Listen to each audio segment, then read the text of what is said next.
एखादी सामाजिक समस्येवर आधारित घटक असेल, तो घटक आपल्याला विद्यार्थ्यांपर्यंत सोप्या भाषेमध्ये पोहोचवायचा आहे.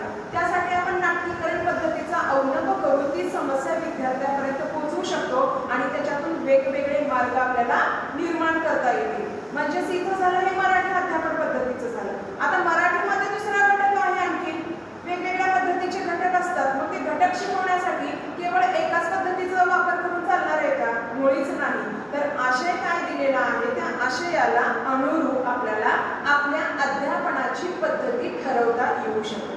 एखादा जसा सामाजिक समस्येवर आधारित घटक आहे तो नाट्यीकरण पद्धतीने शिकवता येतो आणि तोच मला व्याख्यान पद्धतीचा अवलंब करूनही शिकवता येतो. तोच मला प्रश्नोत्तर पद्धतीचा अवलंब करूनही तो घटक आपल्याला शिकविता येतो. म्हणजे घटक एक आहे, पण अध्यापनाच्या पद्धती मात्र वेगवेगळ्या आपण वापरू शकतो. हेच आशयुक्त अध्यापन. म्हणजेच काय, आशय काय आहे, त्या आशयाला अनुरूप आपण अध्यापन पद्धती ठरवणं किंवा त्याची निवड करणं, यालाच आपण आशयुक्त अध्यापन पद्धती असं म्हणतो. NCERTने 1978 मध्ये ही संकल्पना मांडली.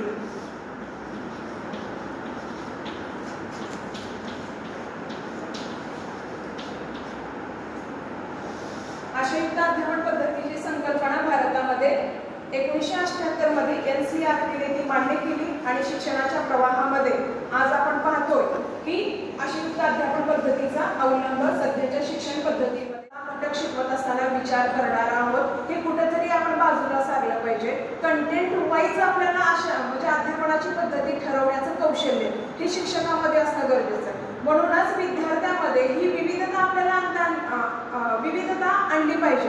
कारण काय, एकच घटक शिकवत असताना एकच रटाळवाणी पद्धती जर आपण अध्यापनामध्ये वापरलो तर मुलांचं अवधान हे अध्यापनाकडे लागणार नाही. म्हणून शिक्षकाने आपल्या अध्यापन पद्धतीमध्ये ही विविधता ठेवणं गरजेचं आहे.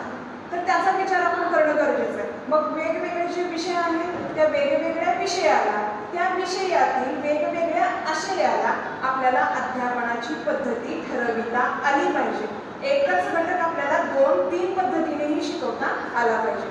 यासाठी वेगवेगळ्या पद्धती आपल्याला वापरता आली पाहिजे. तुम्हाला ते कौशल्य आलं पाहिजे, तुम्हाला ते ठरवता आलं पाहिजे.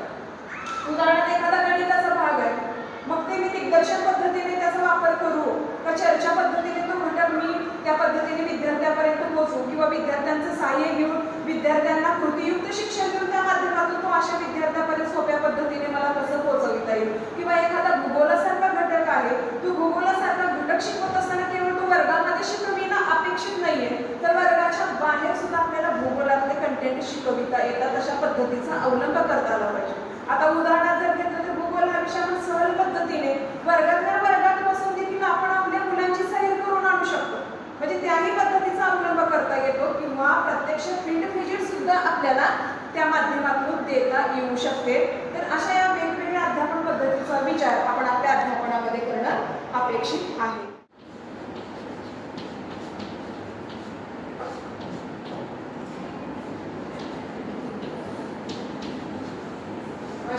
ज्याला आपण कंटेंट म्हणतो. आशय हा संस्कृत शब्द आहे, संस्कृत भाषेतून आलेला शब्द आहे. आता आशयाचा नेमका अर्थ काय सांगितलेला आहे? मजबूत, मनातला हेतू,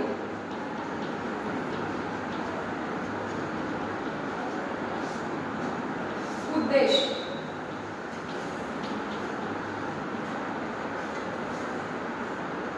म्हणजेच काय, आशय म्हणजे काय, तर आपल्या मनातला जो हेतू आहे तो इतरांपर्यंत पोहोचविणे. बरोबर, तो मजकूर झाला. त्याच्यानंतर मनातला हेतू झाला. त्याच्यानंतर एखादा पाठ्यपुस्तकातला एखादा कंटेंट आहे, एखादा पॅरेग्राफ आहे, तो विद्यार्थ्यांपर्यंत मला पोहोचवायचा आहे. तो मजकूर आपल्याला विषयाच्या माध्यमातून आणि अभ्यासक्रमाच्या माध्यमातून शिक्षकाला माहीत झालेला असतो. तो मजकूर या ठिकाणी आपण अभिप्रेत आहे, तो विचार करणार. त्याच्यानंतर काहीतरी उद्देश असतो. एखादी गोष्ट सांगण्यापाठीमागे कोणीच विनाकारण बोलत नाही, विनाकारण कोणी बडबड करत नाही. त्या बोलण्यापाठीमागे काहीतरी उद्देश असतो, काहीतरी उद्दिष्ट असतं, काहीतरी साध्य करायचं असतं. हा विचार असतो. तो विचार आपल्याला काय करायचा आहे? साध्या सोप्या भाषेमध्ये तो उद्देश इतरांपर्यंत पोहोचविण्याचा कार्य या उद्देशाच्या माध्यमातून आपल्याला करायचं आहे, त्यालाच आपण आशय असं म्हणतो. म्हणजेच काय की एखादा उद्देश किंवा एखादा हेतू जो मनामध्ये आहे तो इतरांपर्यंत पोहोचविण्यासाठी आपण वेगवेगळ्या पद्धतीचा विचार करणं, त्यालाच आपण आशययुक्त अध्यापन असं म्हणतो. बघा आता एखादा लोहाराचा भाता आहे, बरोबर आहे, किंवा एखाद्या सुताराचं उदाहरण घेऊया. सुताराची काय असते, सुताराकडे खूप मोठी पेटी असते. त्या पेटीमध्ये एकाच प्रकारचं साहित्य असतं का? एकाच प्रकारचं साहित्य असतं का? वेगवेगळ्या पद्धतीचं साहित्य असतं, बरोबर आहे. मग त्या साहित्याचा उपयोग कुठे कुठे करावा हे सुताराला माहित असतं. एकाच अवजाराचा उपयोग करेल का? कोणतीही गोष्ट करण्यासाठी मुळीच करणार नाहीये. तर तिथली कंडिशन काय आहे, तिथली परिस्थिती काय आहे, कुठल्या अवजाराचा उपयोग योग्य पद्धतीनं करेल हे सुताराला माहित असतं. आणि तो काय करेल, वेळ प्रसंगी वेगवेगळ्या अवजाराचा त्या कंडिशन मध्ये काय करेल, परिस्थितीमध्ये उपयोग करेल आणि ती एखादी गोष्ट तो काय करेल, परिपूर्ण करेल. तसं शिक्षकाच्या या आपल्या ज्ञान, कौशल्य आणि क्षमता या भागामध्ये विविध हत्यारे असतात, त्याचा कसा आपण उपयोग करायचा. म्हणजेच काय, शिक्षकाकडे खूप क्षमता आहे, खूप कौशल्य आहे किंवा अभिवृत्ती आहे, अभिरुची आहे.